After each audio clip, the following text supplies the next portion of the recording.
This is a Glassbox Media podcast. All right.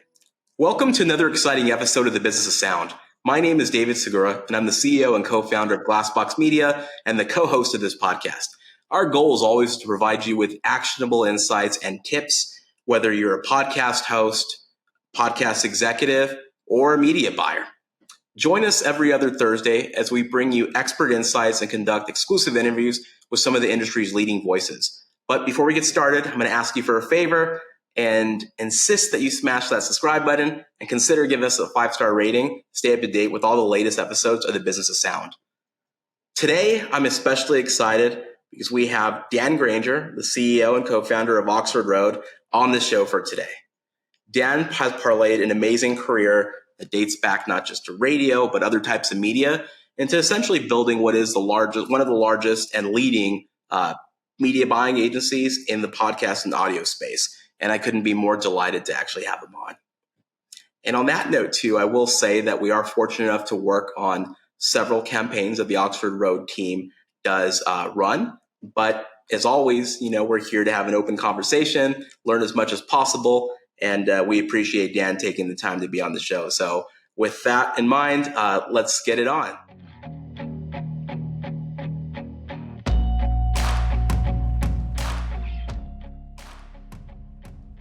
Thank you again, Dan, for showing up. Thanks for having me. It's an honor to be on this this competitor to the Media Roundtable podcast. I'm learning as you're kicking off here and writing down some moves that I want to borrow. Yeah, believe me, all credit goes to our producer, Erica. She does an amazing job, kind of telling the team what to do, how to make this more entertaining, and we try to meet her at least halfway. Let's dive right into it. I obviously know a little bit about your background, but I know that there's an audience out there with different levels of experience, different levels of expertise that will hopefully learn a lot from today's conversation. So not necessarily starting at the top, but we can start wherever you want. Can you talk a little bit about your professional background and kind of maybe what led you to the formation eventually and starting Oxford Road? Sure.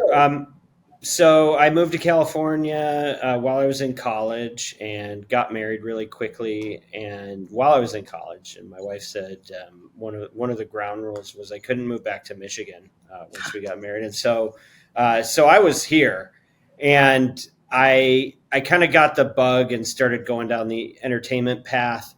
When I graduated, I started working for a production company that would do it was called Greystone Television. We do History Channel documentaries, and I started as a PA. And I was spending a lot of time in LA traffic. So I'm like 22, 23. And I right now from where I'm broadcasting, I'm looking at the 405, and I'd be sitting on the parking lot of a freeway. And I got so sick of hearing the same songs on the FM dial over and over again. Well, I'd be running tapes around town for 3-hour trips. I hit the AM button and I started listening to some of the debate that was going on there. And I started finding myself, whether it's AM or FM, just finding myself attracted to the spoken word conversation, people talking about things that are going on today and working it out. I particularly liked the debate or diverse points of view I might not agree with, but getting to hear different perspectives and hearing kind of the marketplace of ideas that sound created. So I ended up deciding that I was so into it that I wanted to work in that business. And I found out, hey, if you want to, if you're somebody like me and you're a communications major and you have no real skills, if you can sell, you can get involved in different industries. And that was the industry I thought was most interesting, spoken word media.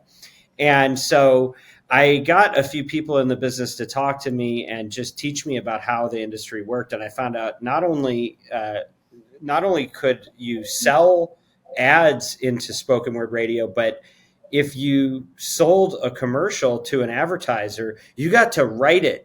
And that meant that I could write something that 1 million people were going to hear, and I could try to see, could I get them to go and do something, to take an action that I thought was important for them to take through 180 words of ad copy. And so I just thought it was really exciting. And so I was kind of a nerd and a weirdo in that way, but I got really into it. And so I was working in sales. I was with what is today called iHeart, what was Clear Channel the most of the time that I was there. Mm-hmm. I was selling local talk radio ads to local businesses in Southern California. I mean, it's a very big SMB market. Oh, yeah, of course. But it was really cool. And really, I had one primary station, a couple other stations, but one primary station to solve any business owner's problems with. That was my only tool, was this this talk radio station, KFI AM 640 in LA. And I learned the hard way through the school of hard knocks. I learned, how do you get a small business owner to trust you and to listen to you? And really tried to study marketing and advertising in the audio medium.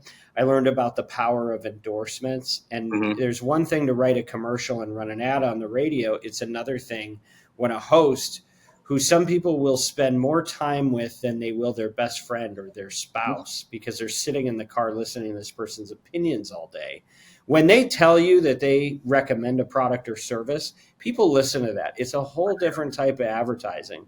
This was influencer before influencer.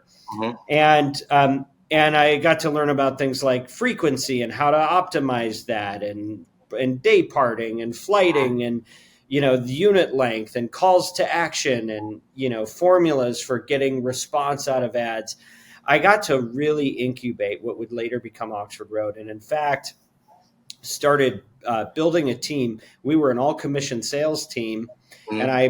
And there were 5 of us at one point, all kind of eating out of the same trough. And we started simulating what would become Oxford Road as an agency within the business. So iHeart was willing to partner with me. Yeah. And but we were growing to the point where I just couldn't do everything myself. So I brought on somebody that can do a more specialized role, somebody else that can do another specialized role.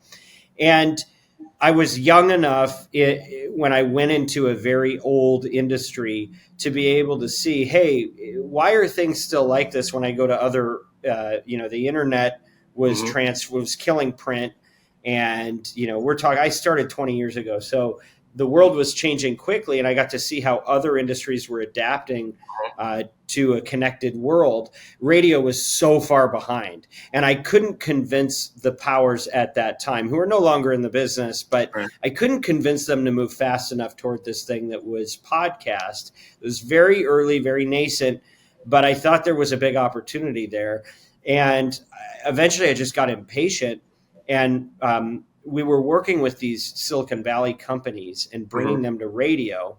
But I'd take these trips up to the Silicon Valley, and, we all wore suits, and, we're very professional. And then we'd go up there and they wouldn't trust you if you wore a suit. It's got to be a t-shirt, right? And I started learning that language, and I started learning about things like attribution and the principles that were really important for businesses that were built for scale. Their whole premise was, what's the least we can spend to hedge our risk? And if it works, we'll spend more. And so we got to introduce brands like Blue Apron, Ring Central, Dollar Shave Club, MeUndies, Hulu, companies that were bleeding edge at what they did during the D2C revolution, and put them on radio stations. But then what we found was podcasts worked a lot better. And we had assembled some relationships where, we went to some of the early podcasters like Adam Carolla and Mark Maron and Jay Moore and some of those guys. And we worked with them and said, hey, can we take some of these radio advertisers and put them on your podcast? And they were paying us referral fees. We didn't even have an agency. But what we found was the performance was so good that we had to do something with that. I would see ROI that was, 5 to 10x on a podcast, what we could deliver on the radio. And what started as a side hustle just exploded on us in 2011 and 12. And then by 2013, it had eclipsed what had taken us 10 years to build in terms of a book of business on the radio side. So went to the bosses at the time and said, look, I love you. Thank you for everything. We're going to go. And, how can we do this amicably? And they went, I got to say, the guys that I was working with at the time, Greg Ashlock, Jeff Thomas, Darren McMillan, all still friends, all still good guys. They partnered with me. They said, we're going to back you on this, and we're going to be your partner and allow you to keep, they let me keep working with my clients that I had introduced to the radio stations. and build on top of that with the podcast business. So when we opened our doors in July of 2013, man, we came out of the gate blasting. Like we were growing really, really fast and working with companies that were growing really, really fast. And audio, specifically podcasts, was very much their secret weapon. So that's how I got into the business. That's amazing too. So I think that's a great point because it's too easy sometimes to kind of bag on the bigger companies, but there's a reason why they have layers, risk management, bureaucracy. Sure. So it sounds like however frustrating it was, they ultimately treated you like in an amazing way. We're actually the people that I worked with most closely, they were always down for any crazy idea. They let me try so many dumb things that didn't work and allowed me the opportunity to stumble upon a few that did, this being one of them. It was really more some of the, look, the whole industry had consolidated in the 90s and there was a lot of debt that was hanging over all of them. And the value of what a signal, there were radio stations worth hundreds of millions of dollars just for their license to broadcast, which got completely disrupted by digital technology. And so they had their eyes on other problems. And this just wasn't something they were ready to pay attention to. And frankly, the industry wasn't. When we started, the revenue for podcasts was unreported. By our second year in business, the whole industry was $30 million. So why does an $18 billion industry care about what could be a $30 million? It doesn't. So I understand why they were where they were, but the people that I worked with were very open-minded and really gave me the chance to, climb as high as I could climb.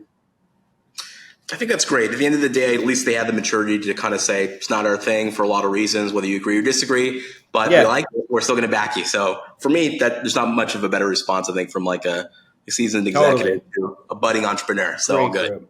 Totally. Awesome. Totally.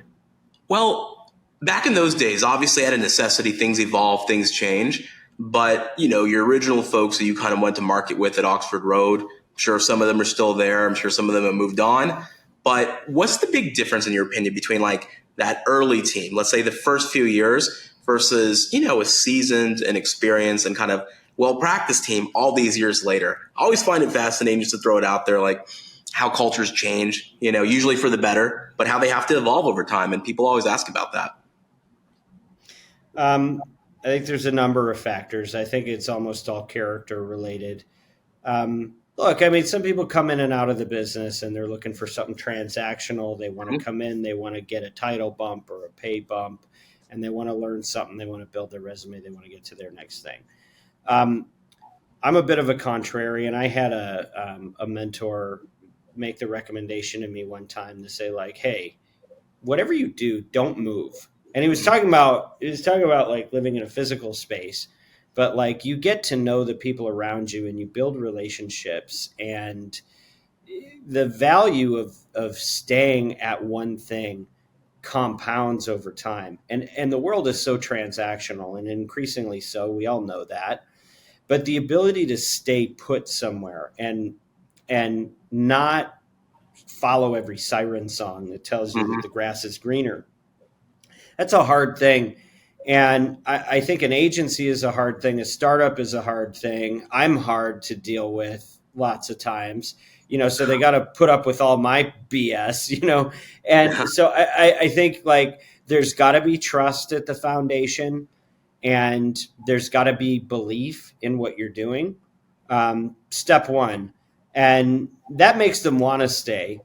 But we talk about the OGs at Oxford Road, and there's from our first year we were a small team, but we've got almost half of the original team from year one. Oh, wow. And then you got this big dip where nobody stayed during, as things got harder, a lot of people left and turned over, but some of those originals stuck because one word, grit, just grit. I mean, these are people that they don't make excuses.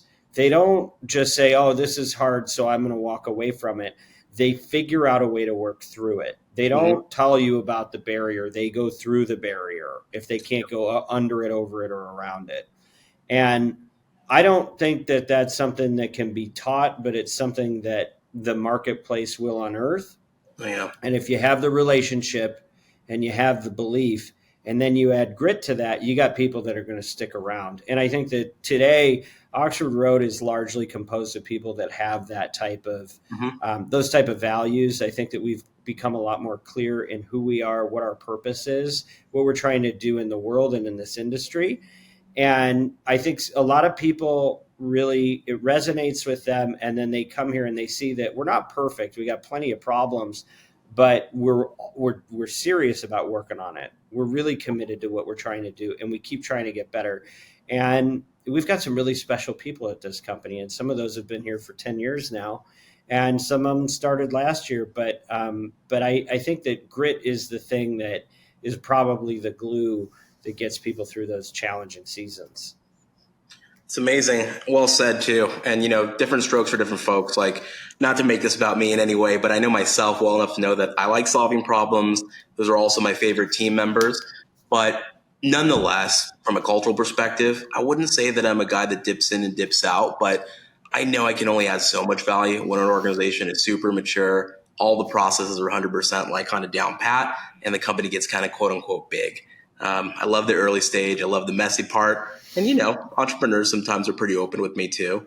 At Giant, our first company, they told us that. They said, look, we're going to work our butts off. We want to learn. But at some point, I want to start my own thing. And, I'm glad that they trusted us enough to let us know. And ironically enough, those ended up being not only our kind of longest lasting, but arguably kind of our best employees. And we're hoping to port some of that over again to Glassbox from Giant Media. So, yeah. Yeah, that's awesome. That's awesome. One question I had wanted to learn more. I kind of know the outlines of it, but wanted to give a shout out to your show and also have you break it down for the audience. Tell me more about Media Roundtable. Well, thank you for opening up the plug. Sure. So what happened was 2020 was so chaotic. I was in Israel in March of 2020, and the state of the world from when I left LA to when they said we need to leave now.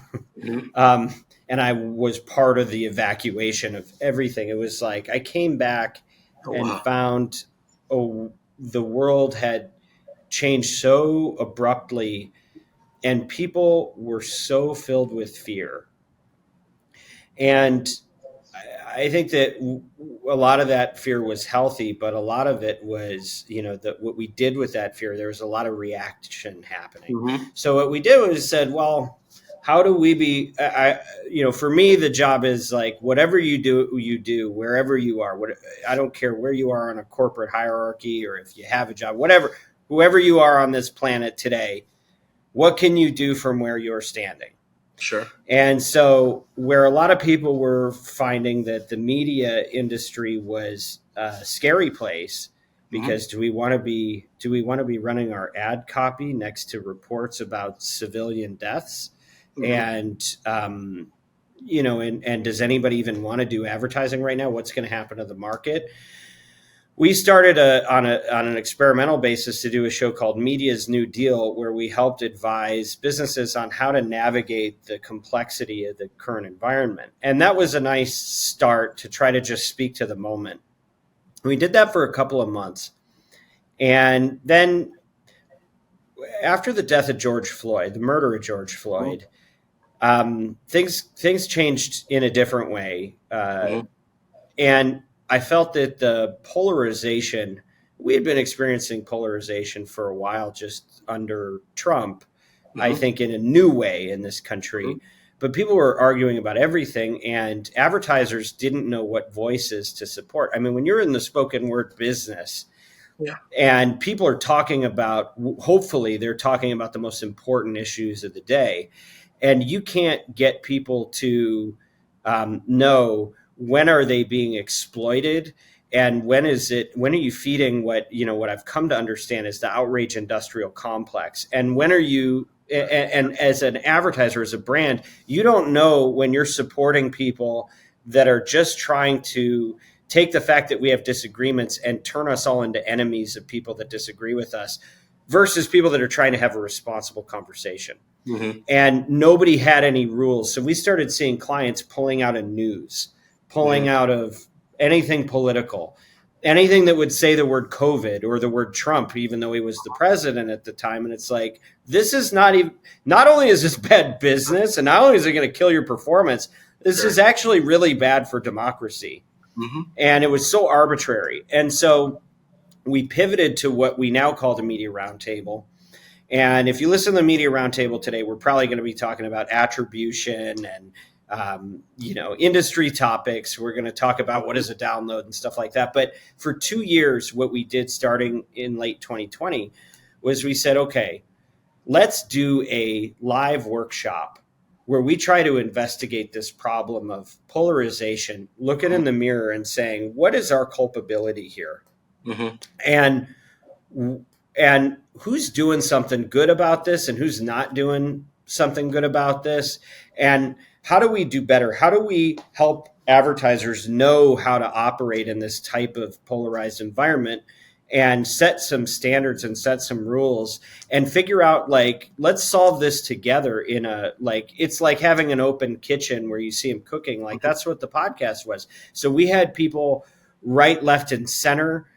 Politically, we had creators on, network executives. We had the head of the National Institute for Civil Discourse, people that were in tech and trying to create solutions.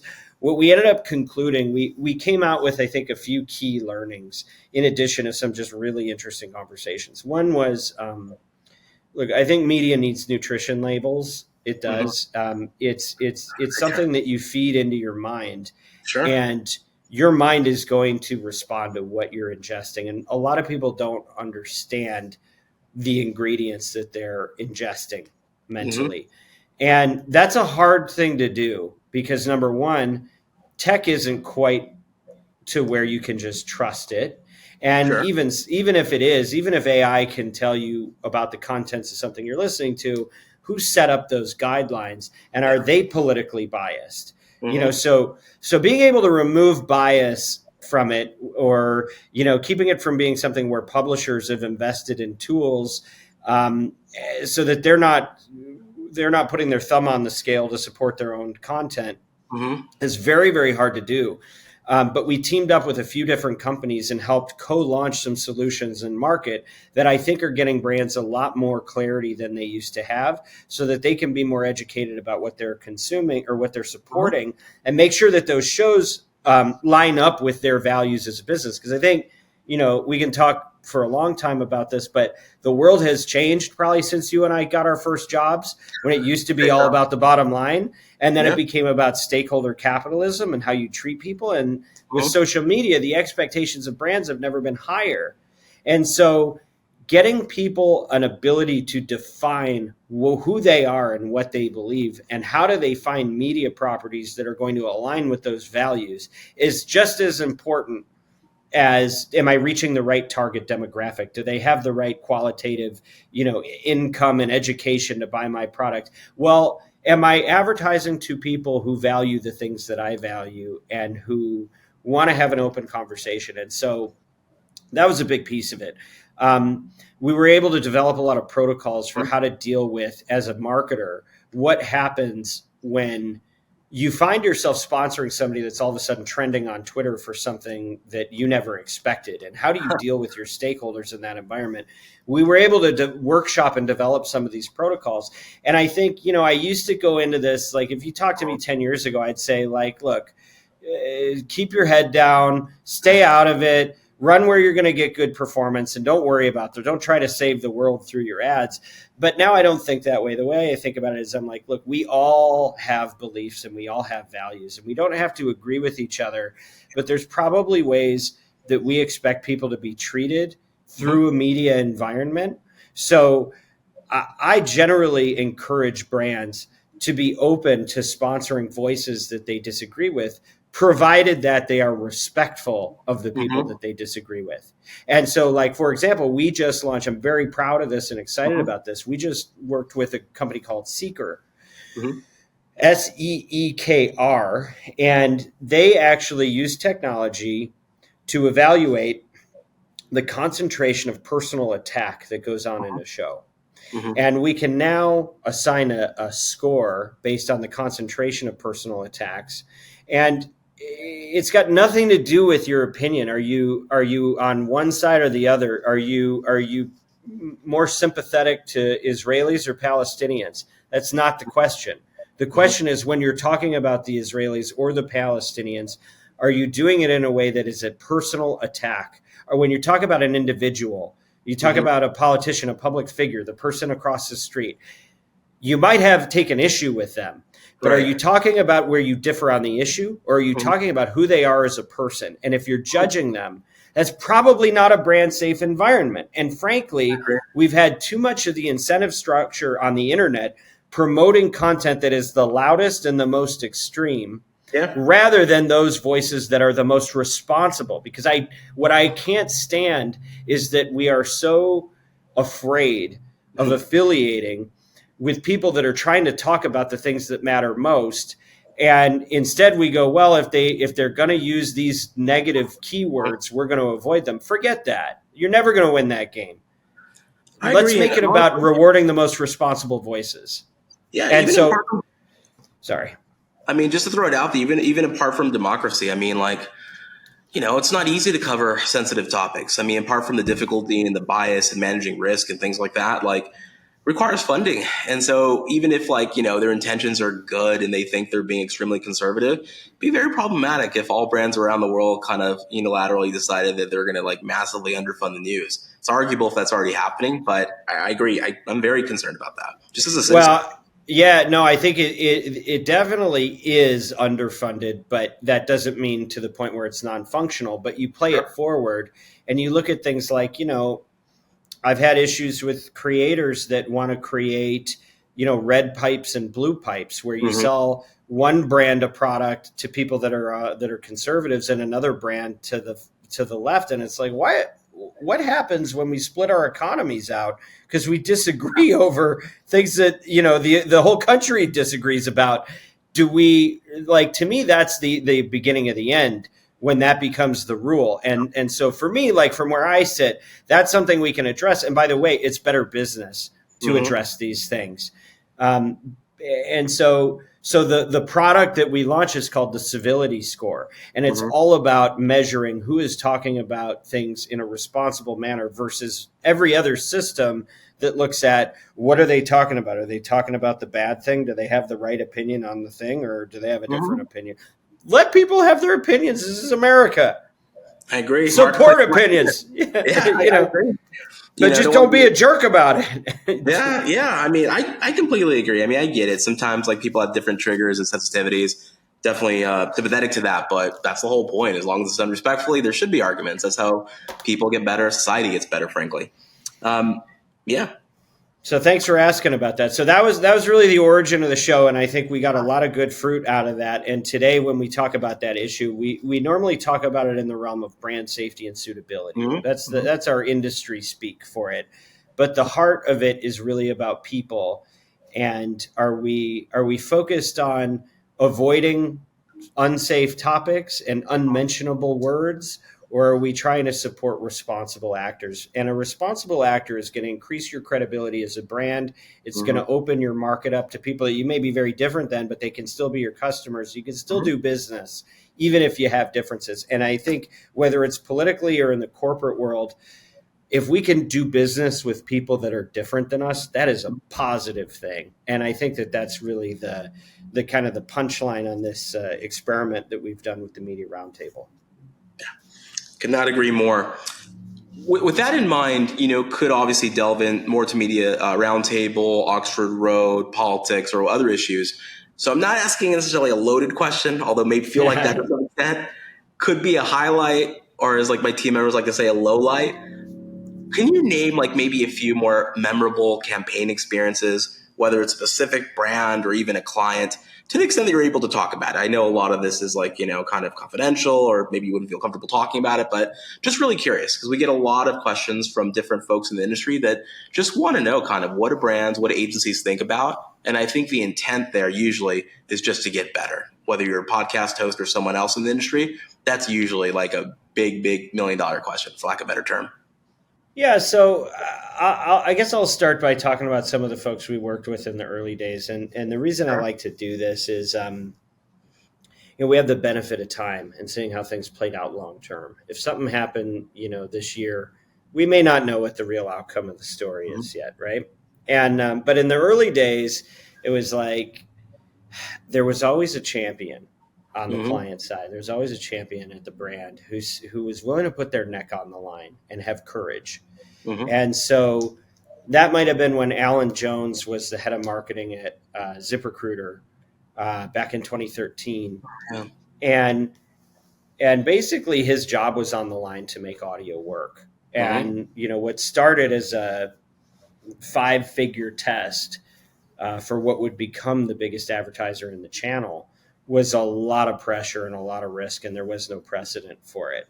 But there were people that had courage, and then Ian Siegel, the founder CEO, he had the courage to support him, to take some risks and to say, okay, I'm going to have a thesis that this will work. I'm going to figure out a measurement structure with these partners. We're going to write an ad that we think is compelling, and then we're going to see what happens. And those are the types of risks. When I think about what Shane Pitson did at Quip, when I think about Jonathan Chakrian at MeUndies, there's people, Arlen